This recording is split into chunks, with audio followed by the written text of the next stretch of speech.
नमस्कार, आप देख रहे हैं बिग फाइट लाइव और आपके साथ में विजेंद्र सोलंकी। थार के रेगिस्तान में भारतीय सेनाओं की जबरदस्त ताकत और तालमेल का नजारा देखने को मिल रहा है। साउदर्न कमांड के तहत चल रहे हाई टेम्पो रेगिस्तानी युद्धाभ्यास त्रिशूल में सेना ने दमदार क्षमता का प्रदर्शन करते हुए फ्यूचर बैटल स्पेस की झलक दिखाई। पाकिस्तानी सीमा से सटे इलाकों में यह अभ्यास ऑपरेशन सिंदूर के बाद का सबसे बड़ा वॉर गेम है, जो रेगिस्तान की रेस से लेकर अरब सागर के किनारों तक फैला हुआ है। जैसलमेर से सर क्रीक तक सेना अपना पराक्रम दिखा रही है और इस सेना अभ्यास में भारतीय थल सेना, वायुसेना और नौसेना तीनों एक साथ हिस्सा ले रही है। इस ड्रिल में भारतीय वायुसेना के राफेल और सुखोई विमान, थल सेना के टैंक और नौसेना की मिसाइलें अपनी क्षमता का प्रदर्शन कर रही हैं। वहीं युद्धाभ्यास त्रिशूल को देख पाकिस्तान में हड़कंप मचा है। पाकिस्तान इस कदर दहशत में है कि उसने अपने पूरे हवाई क्षेत्र में नौटम का दायरा बढ़ा दिया है। तो आज बात इसी मुद्दे पर कि क्षमताओं को परखना क्या वर्तमान की जरूरत या भविष्य की नीति।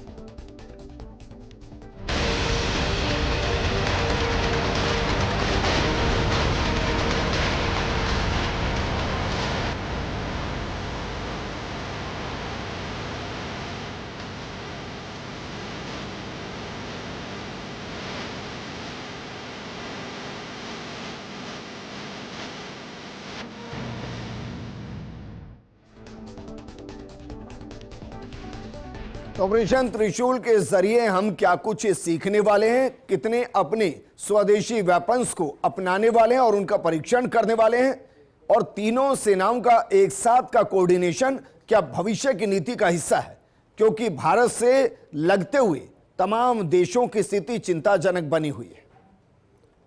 इस मुद्दे पर बात करने के लिए हमारे साथ मौजूद हैं बीजेपी प्रवक्ता विकास बारठ जी, कांग्रेस प्रवक्ता डॉक्टर प्रदीप चतुर्वेदी जी और रक्षा विशेषज्ञ कर्नल देवानंद जी। देवानंद जी, शुरुआत आपके साथ करेंगे क्योंकि आपसे बेहतर कोई नहीं समझा पाएगा कि ऑपरेशन त्रिशूल का मकसद क्या है, इसमें हम क्या क्या टेस्ट कर रहे हैं और पाकिस्तान क्यों डरा हुआ है, जरा बताइए। जी, सबसे पहले तो मैं ये बताना चाहूँगा कि ऑपरेशन त्रिशूल जिस प्रकार से नाम है हमें मानना चाहिए, और इसका जो मुख्य मुद्दा है वो ये है कि भारतीय सेना के जो तीनों अंग हैं, नेवी, एयरफोर्स और आर्मी, तीनों का इंटीग्रेशन, और चौथा जो हमारा सिविलियन जो इंफ्रास्ट्रक्चर होता है, उन सब की एक तरह से मिलकर के जो कार्यशैली है उसको एक परखना है कि हमारी कोई कमियां तो नहीं है। दूसरी बात यह है कि इसके अंदर, इस एक्सरसाइज के अंदर जिस प्रकार से हमने पिछले गत वर्षों में जितने भी वेपन्स, इक्विपमेंट, सर्वेलेंस और विभिन्न प्रकार की जो सैन्य जो उनकी कैपेबिलिटीज़ होती हैं, उसको हम पहले भी उनका ध्यान रखा। ट्रेनिंग करने के बाद एक्सरसाइज में जब उनको देखते हैं तो ऑपरेशनल कंडीशन में उनकी क्या ऑपरेबिलिटी है उसको कंफर्म किया जाता है। और क्योंकि देखिए, त्रिशूल जैसे आपने बताया ऑपरेशन सिंदूर के बाद किया गया है, पर मैं दर्शकों के लाभ के लिए बता दूं कि देखिए, हाल ही में कुछ घटनाएं ऐसी हुई हैं जहां पर पाकिस्तान को, भारत नहीं, पाकिस्तान खुद अपने आप गिर चुका है। अगर देखा जाए, पाकिस्तान ने जिस प्रकार की दशहरा के दिनों में हरकतें की थी सर क्रीक के इलाके के अंदर, उसके उपरांत हमारे भारत के रक्षा मंत्री को ये मैसेज देना पड़ा था पाकिस्तान को सर क्रीक के इलाके में जाकर के कि याद रखो, किसी प्रकार की तुम्हारी हरकत ये जो है जहां कर रहे हो ये रास्ता कराची तक जाता है, ये संदेश दिया गया था। इसके अलावा दूसरी बात है कि इन दिनों में जो ऑपरेशन सिंदूर के बाद जो देखने में आया है, क्योंकि पाकिस्तान का जिस प्रकार से हरकत है और भारत विरोधी वो आतंकवाद की गतिविधियां अभी भी बंद करने की उसकी मंशा नहीं है। अभी भी उसने कश्मीर में बहुत सारे कैंप वापस खोलने के प्रयास कर रहा है, अमेरिका के साथ विभिन्न प्रकार के समझौते कर रहा है। चीन वो अपनी एक तरह हरकतों से बाज नहीं आ रहा है। तो मैं भारत सरकार को बधाई देना चाहूँगा कि जिस प्रकार से एक पूरी सेना को तैयार करके रखा हुआ है जिससे कोई प्रकार की चूक ना हो जाए। यहाँ तीन बातें एक है। सबसे पहले है तालिबान के साथ इन दिनों में जिस प्रकार से भारत सरकार ने सफलता पाई है, वो एक तरह मैं ये कह सकता हूं कि भारत के जो पाकिस्तान के साथ दुश्मन मिले हुए थे, पाकिस्तान की ताकत आधी कर दी गई है। उसके अलावा साउथ के अंदर जो बलूचिस्तान के अंदर जो पाकिस्तान के सेना को रोज खदेड़ खदेड़ करके भगाते हैं, उनको निवस्त्र करते हुए उनके वस्त्रों की प्रदर्शनी लगाते हैं, और उसके उपरांत वो अपना ध्यान भटकाने के लिए वो आकर के यहाँ पर रन ऑफ कच्छ में कुछ गतिविधि की उसका जवाब दिया गया है। यहाँ एक बात और कहना चाहूंगा, देखिए इन दिनों में अमेरिका द्वारा बहुत सारी चर्चाएं हो रही हैं। सिंध के अंदर भी विरोध है। जी जी, सिंध के अंदर जो सीक्रेट टनल को बना रहे हैं परमाणु हथियारों को रखने के लिए या परीक्षण के लिए, उसका जबरदस्त विरोध है वहां पर। आपने सही कहा। अगर मैं ये कहना चाहूंगा, वहां पर दो चीज हुई है सिंध के इलाके में और उसके बाद बलूचिस्तान के इलाके में। अमेरिका को जो एक पासनी पोर्ट है उसको देने की जो बात कही है, और उस पासनी पोर्ट के माध्यम से जो उनके रेयर अर्थ मेटल जैसा कहा जा रहा है, पर उससे बड़ी बात आपने खुद ने कह दी कि इस क्षेत्र में जो उनका न्यूक्लियर जो स्ट्रेटेजिक एलिमेंट्स हैं उनको वो शिफ्ट करना चाहते हैं सिंध और इधर बलूचिस्तान के पहाड़ों में। तो अमेरिका को भी उन्होंने बीच में ले लिया है, चीन को भी उन्होंने, जहां तक बलूचिस्तान आर्मी का सवाल है, वो कहते हैं चीन को उन्होंने बोला कि तुम्हें काम नहीं करने देंगे। और अमेरिका के आने से यहां पर मैं ये मानता हूं कि चीन और पाकिस्तान का जो एक तरह सामरिक उलझना होगा वो भविष्य में ही तय होगा। पर भारत के लिए मैं लाभ की स्थिति देखता हूं, और ये जो नोटम इश्यू करके जो भारत ने अपनी एक्साइज त्रिशूल का दम दिखाया है, मैं मानता हूं इस भारतीय सेना के लिए। नोटम पाकिस्तान में है सर, वो डर रहे हैं बिल्कुल, और उनके 50 से 60 फाइटर जेट हर वक्त तैयार हैं। मैं डरे हुए हैं, उनको लग रहा है कि कहीं ऐसा ना हो कि ऑपरेशन सिंदूर पार्ट 2 हो जाए। बिल्कुल विजेंद्र जी, दो बात रखना चाहूंगा। नोटम भारतीय सेना ने भारत में पहले इशू किया था अपनी एक्सरसाइज के माध्यम से, वो एक अलग इशू है सर, वो तो सेफ्टी के पर्पस से। और ये हमने 4 इशू किए, मैं बता दूं। एक तो रन ऑफ कच्छ के एरिया में है, और दूसरा अगर हम देखें हमारे सेंट्रल इंडिया के अंदर जो लखनऊ के इर्द गिर्द किया है, और तीसरा जो नोटम जो हमने 3 किए, जो तीसरा है वो है बांग्लादेश के ऊपर जो ईस्टर्न क्षेत्र है। तो इस प्रकार, और इसके जब नोटम का मतलब ये होता है कि कोई भी दूसरे देश की हवाई गतियां नहीं होनी चाहिए। और ऑपरेशन सिंदूर में आपको याद होगा विजेंद्र जी, जब हम उन पर स्ट्राइक कर रहे थे, पाकिस्तान ने नोटम नहीं किया था क्योंकि वो चाहता था कि कोई सिविलियन एयरक्राफ्ट कैजुअलिटी हो जाए। पर अब पाकिस्तान थर थर डर के मारे अपने पूरे पाकिस्तान को नोटम घोषित कर दिया, ऐसा मेरा विचार है। ठीक है प्रदीप चतुर्वेदी जी, आपको लगता है कि वर्तमान जो परिदृश्य है, जो परिस्थितियां हैं, उसमें इस तरीके के ऑपरेशन होने ही चाहिए और हमारी सेना हर तरीके से सक्षम है, और अगर वो त्रिशूल के जरिए अपने आप को परख रही है, अपने आप को अपडेट कर रही है, अपने वेपन्स का परीक्षण कर रही है और दुनिया को बता रही है कि देखिए कोऑर्डिनेशन के साथ हम कैसे प्रिसाइज अटैक कर सकते हैं, तो इससे बेहतर कुछ नहीं। विजय, जहाँ तक वर्तमान परिस्थितियाँ हैं और जिस तरह की पूरी दुनिया में जिस तरह की ये सैनिक हलचलें हो रही हैं, वो हमारे सामने हैं। सवाल इस बात का है कि पिछले करीब 6 माह से जो सिंदूर ऑपरेशन हुआ, उसके बाद से जो राजस्थान में बॉर्डर की सिचुएशन है, चाहे देश के बॉर्डर की सिचुएशन है, हम एक बड़ी अजीब स्थिति में हैं। सवाल यह है कि भारत की सेना अगर त्रिशूल ऑपरेशन कर रही है तो ये हमारी महती आवश्यकता है। उसका रीज़न क्या है कि जल थल नभ तीनों सेनाओं का एक कोऑर्डिनेशन आर्मी का ऑपरेशन उसमें होना चाहिए, क्योंकि मैक्सिमम आउटपुट लेने के लिए minimum cost per maximum output आए, वही हमारी सफलता की बात है। लेकिन सवाल यह है कि जिस तरह का सेना पर दबाव पड़ रहा है वर्तमान परिस्थितियों में राजनीतिक नेतृत्व के कारण, आज हम तालिबान में जाकर के तालिबान को साथ खड़े होकर के पाकिस्तान को भी तीसरे एंगल पर हम उसको चेज कर रहे हैं। हमारे पास 2 बॉर्डर पहले ही थे, उसके बाद हमने तीसरी तरफ से भी पाकिस्तान घेरने का प्रयास किया है, और हमारी सेनाओं के जो रिसोर्सेज हैं वो लिमिटाइज्ड हैं। आपको याद होगा कि आज भी एयरफोर्स लिमिटेड है, आज भी एयरफोर्स में 42 स्क्वाड्रन की जरूरत है, जबकि हम ये तब का आंकड़ा है जब हम सिर्फ 2 मोर्चों पर लड़ाई लड़ने की बात करते हैं, एक चाइना बॉर्डर पर और एक पाकिस्तान बॉर्डर पर, पश्चिमी पाकिस्तान पर। लेकिन अब सवाल यह है कि जब आप तालिबान में जाकर के वहां से भी ऑपरेशन करना चाहते हैं तो 3 बॉर्डर आपके पास हैं, और वहां के लिए हमारे पास जो पहले का आकलन है 42 स्क्वाड्रन जो एयरफोर्स की होनी चाहिए, उसमें हमारे पास आज 29 हैं। हमारी सरकार ने जब इनको ये राज दिया था 2014 में, तब 39 स्क्वाड्रन थी। सवाल यह है कि आप लड़ाई का दायरा बढ़ रहा है, सारी चीजें हम देख रहे हैं, तो आप आर्मी को रिसोर्सेज कीजिए, उसको रिसोर्सेज उपलब्ध कराइए, उसकी रिक्वायरमेंट को पूरा कीजिए।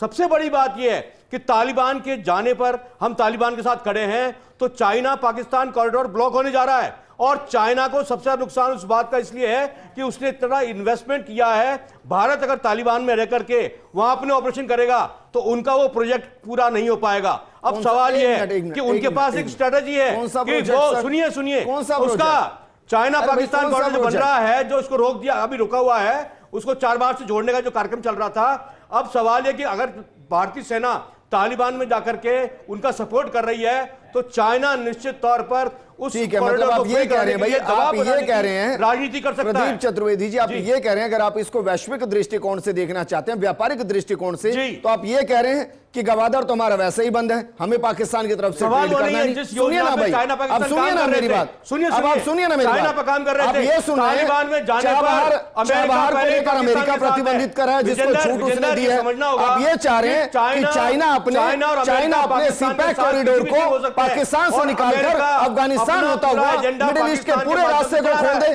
और भारत चौक हो जाए, माध्यम से पूरा एजेंडा चला रहा है भारत चौक हो जाएगा। तो हमको समझना पड़ेगा प्रदीप कि चतुर्वेदी जी, अमेरिका चाइना मिलकर के हमारी स्थितियों में हमारी सेना का नेतृत्व और चुनौती बढ़ा रहे हैं। क्योंकि विकास भारत भी है, लेकिन एक मिनट सर, पूरी क्योंकि हमारे साथ विकास भारत भी है, लेकिन उससे पहले कर्नल देवानंद जी, मैं अफगानिस्तान, क्योंकि आप दोनों तालिबान शब्द इस्तेमाल करें, मैं नहीं करूंगा, क्योंकि भारत जो ट्रेड कर रहा है, भारत जो डील कर रहा है, भारत जो हेल्प कर रहा है, वो अफगानिस्तान के साथ कर रहा है, तालिबान के साथ नहीं कर रहा है। पहले तो अपने देश को स्पष्ट कर दूं, मैं वहां किसकी सरकार है इससे कोई लेना देना नहीं। भारत के अफगानिस्तान के साथ हमेशा से घनिष्ठ संबंध रहे हैं, यह भारत के लोगों को पता होना चाहिए। इसलिए कर्नल देवानंद जी, आपको भी और प्रदीप जी दोनों को मैं कह रहा हूं, सरकार तालिबान के साथ ट्रीट नहीं कर रही है, अफगानिस्तान के साथ, पहली बात। अब दूसरी बात पर आते हैं। प्रदीप जी जो कह रहे हैं कि हम अफगानिस्तान में जाकर वहां अपने रोड के जो अपने प्रोजेक्ट हैं जिनके जरिए मिडिल ईस्ट तक कनेक्ट होने की कोशिश कर रहे हैं, उसमें हम ना करें। इसलिए ना करें क्योंकि चाइना अपने सीपैक कॉरिडोर 2 के जरिए वहां से कनेक्ट होता हुआ चाबहार बढ़ते हुए हमें आर्थिक नुकसान पहुंचाए। ये कौन सी रणनीति है सर? क्या हम भारत चौक हो जाए? नहीं, ऐसा है, मेरा मानना है जो इनका विचार अपनी जगह पर। जो आपने बात कही, सबसे पहली जो मैं तालिबान शब्द मैंने इस्तेमाल किया गलत है। एक्चुअली अफगानिस्तान सरकार है और उसके अंदर जिस प्रकार से आप कह रहे हैं कि उधर चीन का भी दबाव पड़ेगा, तो ये मानना अनुचित है। क्योंकि देखिए, सबसे पहली बात मिलिटरीली अगर हम देखें तो हमारा अफगानिस्तान सरकार के साथ जिस लोगों के साथ जो घनिष्ठ हमारे रिश्ते हैं और उनके अंतर जो आज उनकी मौजूदा सरकार जो तालिबान द्वारा चलाई जा रही है, अगर हमारे साथ गठजोड़ कर करके हमारे राष्ट्र के हितों में साथ दे रही है, मैं उसका अच्छा कदम दोनों तरीके से मानता हूं। पहला, मिलिटरीली अगर उन्होंने उधर फ्रंट खोला है तो पाकिस्तान की कम से कम 5 से 6 डिवीजन जो स्ट्रेंथ है वो वहां लगानी पड़ेगी। ठीक, नंबर 1। नंबर दूसरा, जो एयर एसेट्स की जो बात इसमें क्लियर कर दीजिए सर कि जंग भी अगर वहां होगी तो अफगानिस्तान वर्सेस पाकिस्तान होगी, भारत वर्सेस पाकिस्तान नहीं होगी।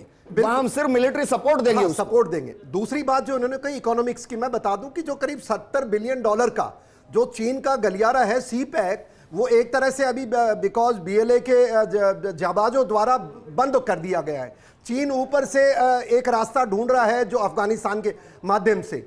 अब वहां जो 2 बड़ी बात निकल के आती है, पहली तो भारत की दोनों केस में जीत है, क्योंकि जहां सीपैक अगर बंद हो रहा है तो हम तो यही चाहते हैं हमारे क्षेत्र से वो ना करे। भविष्य की हम जानते नहीं भारत क्या करेगा। अफगानिस्तान में देखिए आप, 2 दिन या 3 दिन पहले अमेरिका ने ग्वादर पोर्ट के लिए वो वेवर दे दिया गया है और उस वेवर के अंतर्गत अब 6 महीने भारत ट्रेड कर सकता है, डेवलपमेंट कर सकता है। तो मैं इसको एक अच्छा संकेत दे रहा हूं। फिर मैं आपको थोड़ा सा सही कर रहा हूं, चाबहार पोर्ट के लिए दिया है सर, वो गवादर तो पाकिस्तान का है जिसको चाइना कर रहा है। हाँ, चाबहार पोर्ट जो भारत डेवलप कर रहा है, ग्वादर चाइना कर रहा है। तो चाबहार पोर्ट के माध्यम से जो भारत अफगानिस्तान को मदद पहुंचाता है, हमारे सामरिक हितों की वहां रक्षा होती है और सेंट्रल एशिया के अंदर हमारे जो ट्रेड का जो रास्ता खुलता है, बिल्कुल ये एक अच्छा संकेत है, न कि नेगेटिव है।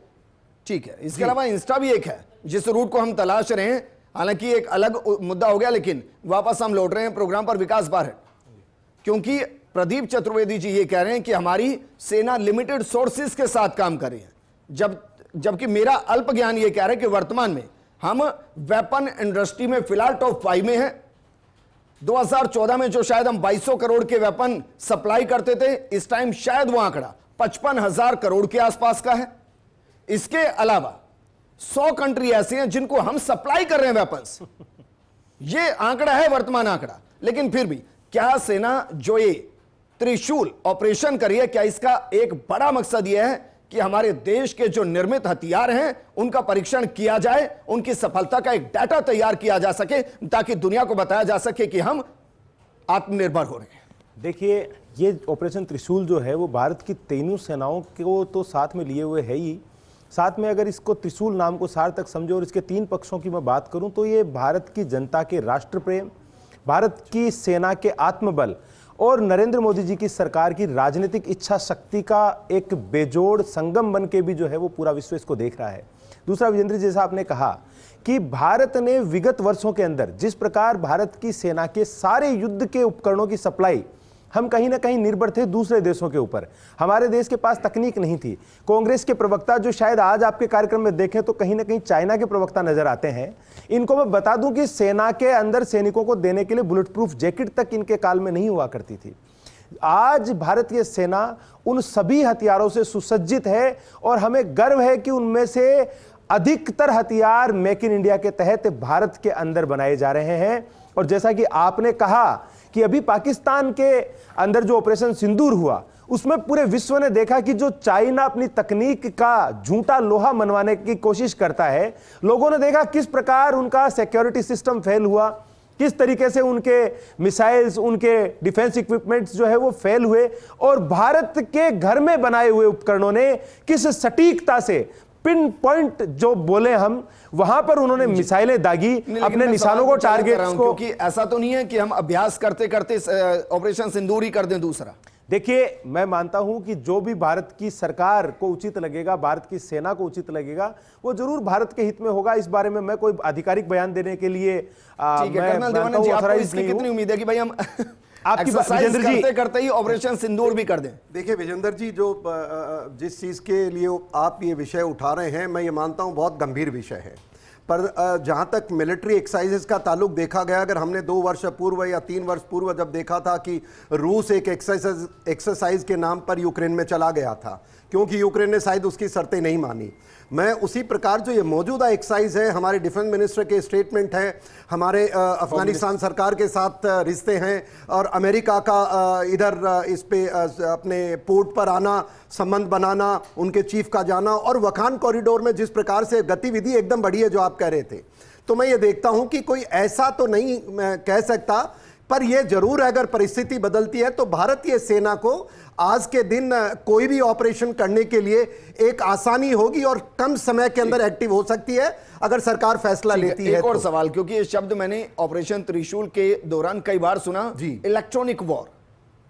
हम वहां अपने ड्रोन जो हैं उनको चेक कर रहे हैं, स्वदेशी ड्रोन को, और वो सिर्फ ड्रोन नहीं है सर, वो सिर्फ सर्विलांस के काम नहीं आएंगे, वो वहां पर टारगेट को पिन करना और फिर उसको हिट करना, इसके भी काम आ रहे हैं। तो क्या हम उसको भी टेस्ट कर रहे हैं कि अगर भविष्य में, क्योंकि आपने ऑपरेशन सिंदूर में देखा होगा मैक्सिमम उधर से ड्रोन ही आए, हालांकि वो सर्विलांस ड्रोन थे, लेकिन हमारे ड्रोन इस तरीके से हों कि वो लो रेंज पर उड़ते हुए उनके मैक्सिमम हिस्से को डैमेज कर दे, क्योंकि वो अटैक भी कर सकते। तो क्या हम उसको भी एक्सरसाइज कर रहे हैं? मैं विजेंद्र जी, नागरिकों को, आपके दर्शकों को बताना चाहूँगा, देखिए जब भी कोई एक्सरसाइज होती है, मोटे तौर पे बहुत सारी चीज़ें हैं जो सेना की बाहर पब्लिक डोमेन के लिए नहीं बनी होती हैं, पर 2 चीज़ें जो पब्लिक डोमेन के अंदर देखी गई हैं वो ड्रोन, एंटी ड्रोन, और अगर आपने देखे कुत्ते जो कंप्यूटराइज जो बोलते हैं वॉकिंग डॉग्स देखे गए होंगे। तो ये जो 3 और चौथा जो हमारे देश के अंदर जो हथियार, साजो सामान और हेलीकॉप्टर जो मॉडिफाई कर करके जो सिस्टम आया है, इन 3 पे अगर हम देखते हैं तो हमें खुशी होनी चाहिए। जो आपने ड्रोन की बात कही, देखिए अब जो युद्ध होने वाला है, और जिस प्रकार ऑपरेशन सिंदूर में हमने देखा कि पाकिस्तान ने अपनी इवन बड़ी बड़ी मिसाइलें लॉन्च कर दी, और जिस सर्वेलेंस और काउंटर सर्वेलेंस की जो आप जैमिंग की बात कर रहे हैं, भारत ने ऑपरेशन सिंदूर में इंटीग्रेटेड एयर डिफेंस सिस्टम की जो उसको एग्जीक्यूट किया है, मैं कहता हूं ऐतिहासिक है। अब उसके अंदर और रिफाइनमेंट हो रहा होगा, मैं आपसे सहमत हूं। और एक चीज और है जो इनके साथ साथ किस प्रकार दुश्मन के, जो देखिए होता क्या एक्सरसाइज में, एक तरफ दुश्मन की एक्टिंग की जाती है और बाकी एक सेना अटैक करती है, तो जो दुश्मन की एक्टिंग कर रहे हैं उसमें हमारी कमियां मिलती हैं। तो मैं मानता हूं इससे रिफाइन होगा कम्युनिकेशन सिस्टम, दुश्मन को जैम करने का सिस्टम, हमारा जो इंटीग्रेटेड एयर डिफेंस सिस्टम है जिसके माध्यम से एयरफोर्स, आर्मी, नेवी पूरा का पूरा इंटीग्रेट होता है। कहीं भी दुश्मन की कोई प्रोजेक्टाइल आती है,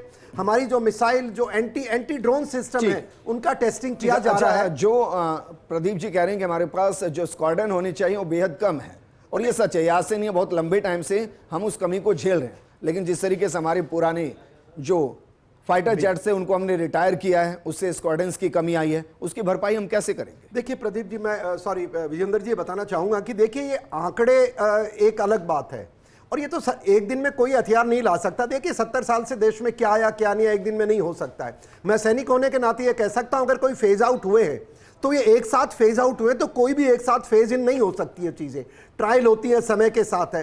और जो 29 की बात कर रहे हैं, मेरे ख्याल से जो मैं आंकड़ा जमीन पर है वो करीब 35-36 अभी भी छोटे छोटे रूप में है, तो देश को चिंता नहीं करनी चाहिए। लेकिन दूसरी बात यह है कि MiG-29 को रिप्लेस करेगा तेजस, जो कि स्वनिर्मित भारत है। मैं यहां एक चीज और बताऊं, देखिए एयरक्राफ्ट होते हैं तो उनके रोल होते हैं, एक तो एयरक्राफ्ट टू एयरक्राफ्ट, एक होता है मिसाइल लॉन्चिंग, तीसरा होता है सपोर्ट टू ग्राउंड फोर्सेस।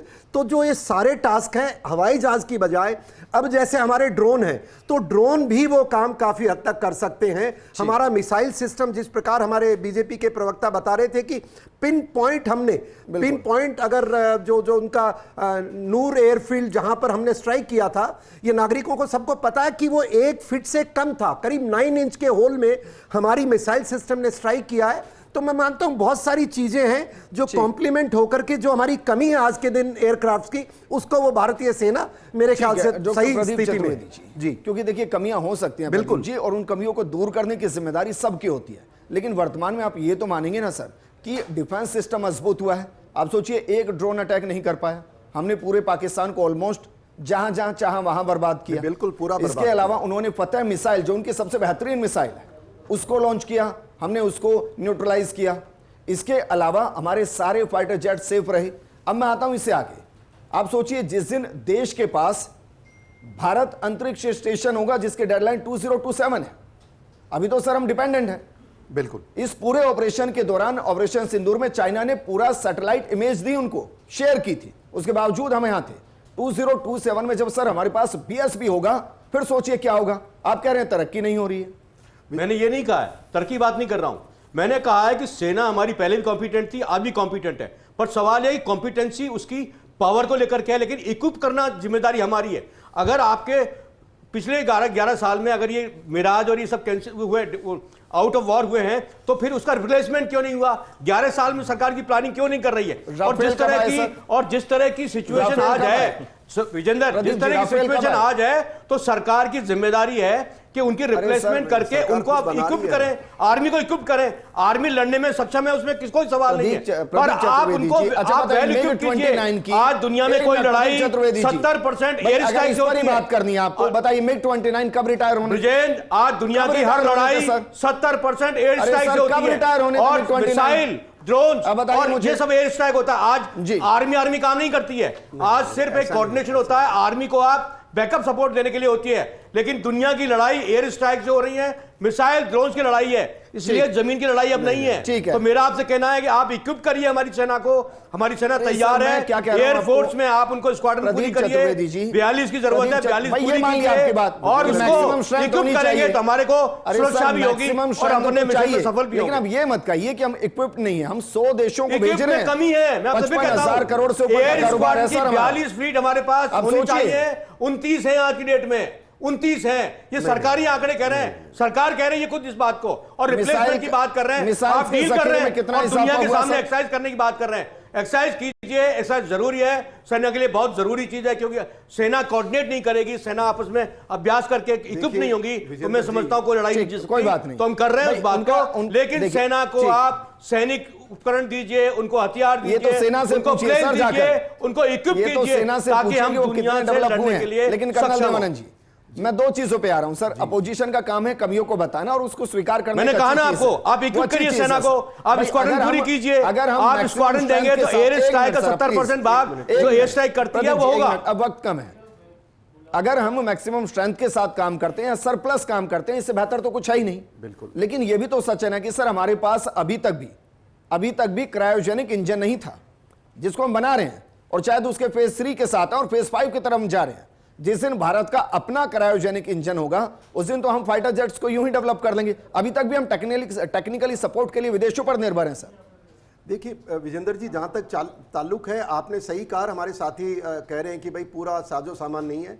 मैं देश को ही बताना चाहूँगा, नागरिकों को बताऊँ, देश बिल्कुल सेना के पास मेजर किसी प्रकार की कमी नहीं है। और 62 का जमाना नहीं है जब जूते और कपड़े भी नहीं हुआ करते थे, ना ही वो जमाना है कि एमुनेशन नहीं है। हाँ, आइडियल कंडीशंस होती हैं जो सेना की रिक्वायरमेंट है, पर आइडियल कंडीशन में फिर प्लानर और लीडर्स की क्या जरूरत है, मेरा ऐसा मानना है। अगर सरकार की, देखिए आज ये भूल जाइए कौन सरकार है केंद्र में, कल किसकी थी, पर सवाल ये उठता है कि आज के दिन उन हवाई जहाजों की कमी, हमारे सेना अध्यक्ष ने कहा है कि पाकिस्तान को साफ साफ कर दिया है कि देखिए भाई कोई आप दुस्साहस नहीं करना, नहीं आपका पाकिस्तान इतिहास बन जाएगा।